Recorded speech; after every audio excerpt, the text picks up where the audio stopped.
آئے گا تو میں اس کو گندے انڈے ماروں گا. مشرف کے منہ کیا بھول گئی جو لہرایا کرتا تھا کہ ادھر ہم ہیں اور ہم بتائیں گے. مشرف کی پانسی پر عمل درآمد ہوتا یا وہ فیصلہ ٹھہرتا تو یہ 2.5 سال سے اس ریاست میں یہ لوگوں کے گھروں میں گھسنا ہوا کرنا، مارنا پیٹنا، یہ عوامل نہ ہوتے کیونکہ قانون کا ڈر ہوتا. چاہے وہ جرنیل ہو چاہے وہ جج ہو. قاضی فائز عیسیٰ کی تمکنت ابھی بھی ہم نہیں بھولے، اس کا تکبر، اس کی عوام کے ساتھ وکلاء کے ساتھ بے رخی، بدتمیزیاں. اللہ کی شان ہے جو اپنے عدالت میں لوگوں کی توہین کیا کرتا تھا، آج دنیا بھر میں خود توہین اس کے ساتھ ہو رہی ہے اور شاید یہ مرتے دم تک اس کا مقدر ہوگی. اللہ کی شان ہے.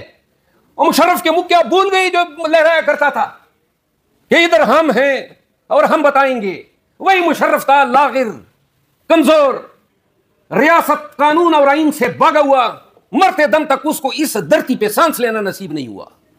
وہ ضیاء الحق جس کی وہ جنگلی بیڑ کی طرح وہ دان تھے، بھول گئے کہ جب مرا آج بھی ہمیں علم نہیں ہے کہ فیصل مسجد میں اس کے قبر میں جو ہڈیاں پڑی ہیں وہ انسان کی ہیں کہ کسی جانور کی ہے. کسی کو یہ علم نہیں ہے کہ سابق عامر یعنی کہ یحییٰ خان اور پیشرو ایوب خان، کسی کو علم نہیں ہے کہ ان کی قبریں کہاں پہ ہیں آج. اور یہ تاریخ کے کوڑے ہیں جو لگے ہیں ان تمام لوگوں پہ جنہوں نے اپنے وقت میں اپنے آپ کو فرعون ثابت کرنے کی کوشش کی. یہ وہ تھے جو انڈسپینسیبل تھے، جو اپنے آپ کو ناگزیر سمجھتے تھے.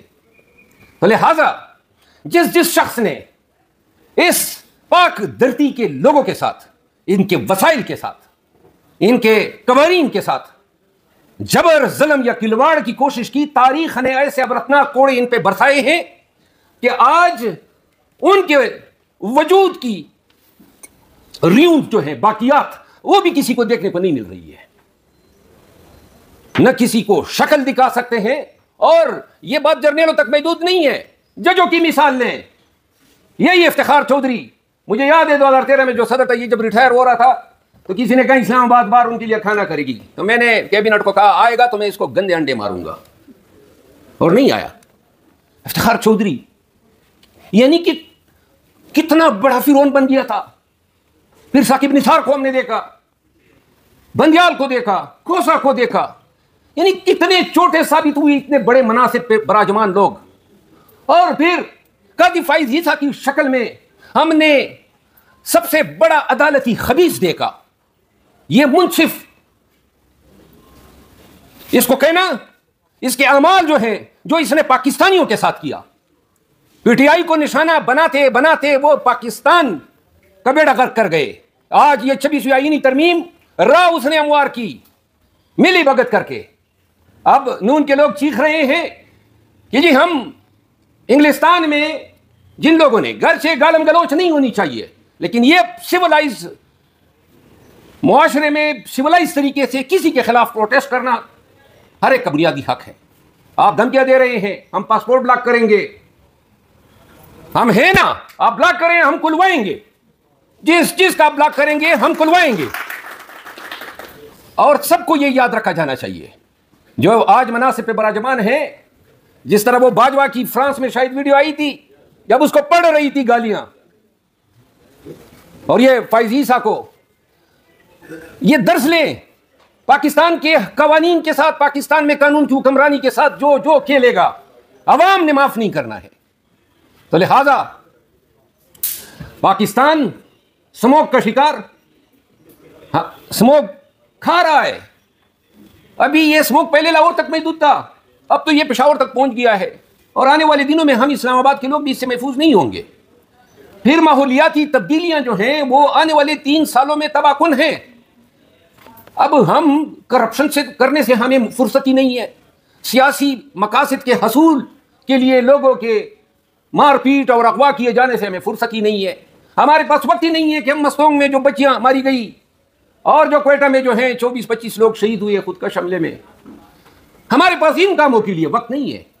خیبر پختونخوا کے بارڈر ایریاز پریکٹیکلی جو ہیں قانون کی حکمرانی سے نکل چکے ہیں. وہاں بندوق کے زور پہ فیصلے ہو رہے ہیں. ہمارے پاس وقت نہیں ہے ان چیزوں کے لیے. ہمارے پاس وقت ہے صحافیوں کو ان کا آواز مزل کرنے میں، ان کو نوکریوں سے نکلوانے میں، ان کو اغوا کرنے میں، سیاستدانوں کی لائلٹیز وفاداریاں تبدیل کروانے میں، وکلاء کو دھمکیاں دینے میں. اور پاکستانیوں، ایک واحد چیز جس نے پاکستان میں غنڈوں کے راج کو قائم کیا ہے وہ خوف ہے.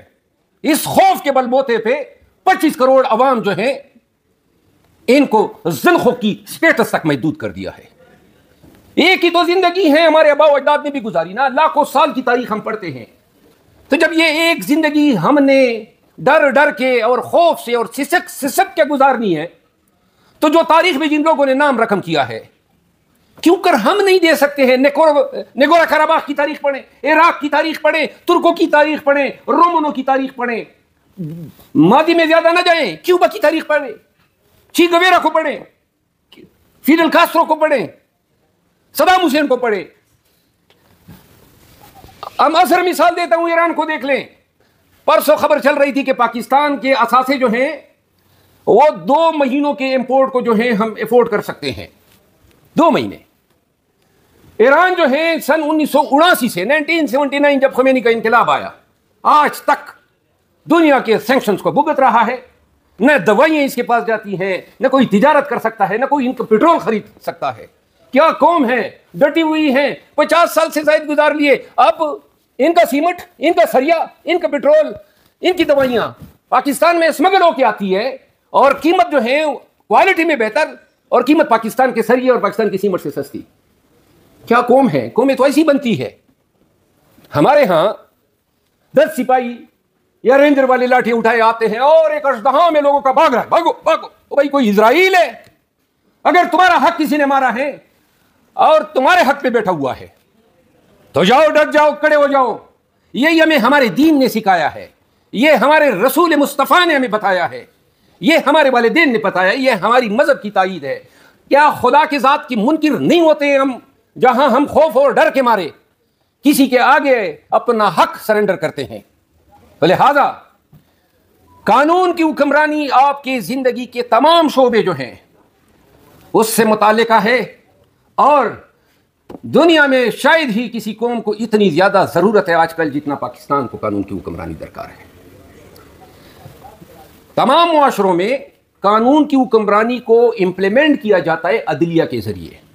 تو لہذا جدید تہذیب میں آزاد عدلیہ جو ہے وہ معاشروں کا ایک مطلق العنان حق ہے کہ جس پہ کوئی کمپرومائز نہیں ہو سکتا. آپ نے 26ویں آئینی ترمیم بنائی کیا کہ جناب علی 3 سینئر موسٹ جج جو ہیں ان میں سے جو بھی حکومت کو پسند ہوگا وہ چیف جسٹس بنے گا. یعنی کہ جو 3 سینئر موسٹ ہیں تینوں آپ کوشش کریں گے کہ حکومت کو ناراض نہیں کرنا ہے تاکہ کوئی ان میں سے چیف جسٹس بن جائے.